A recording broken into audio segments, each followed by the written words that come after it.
Good medical morning. This is Watson, your Prince of Popping, from World's Greatest Medical and the Blackhead King channels. Today, we're going to showcase 5 bizarre medical conditions.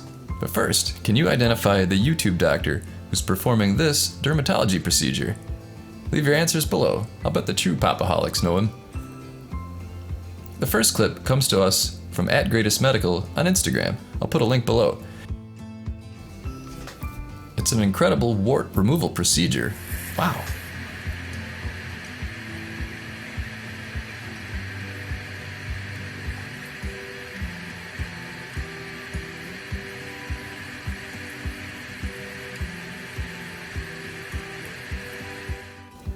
Next up is a real picture taken at the same school.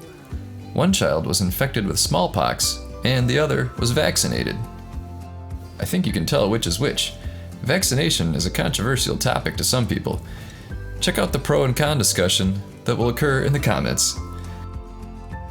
Next up is the throat of a 20-something male with a palate erosion in his throat. He's been abusing narcotics for about 5 years, and this is the result. YouTube often blocks our videos that mention the white powder by name, but its use resulted in narrowing of the blood vessels and necrosis of the tissue. Sometimes I wish YouTube would just let us be educational without censoring our content. This clip comes to us from About Dentistry. It showcases dental restoration. Speaking of dental restoration, please check out our teeth whitening pens.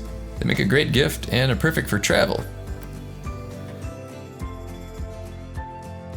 Alright folks, as I close up, I'll remind you to click the subscribe button if you enjoy our style of videos. Here are a couple more favorite clips.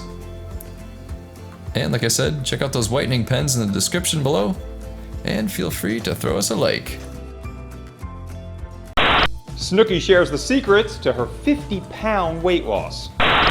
Hey everyone, this is Snooki, and I wanted to give a shout out to all the crew at Thenergy. I wanted to just tell you guys to keep losing all the weight. You're doing amazing, and congrats on hitting your goals. Yes, queens. So I lost a lot of weight too, thank Christ. So I know how hard it is to lose the weight and stay in shape. I get it, guys. So keep up the good work. You guys are doing great. Good job.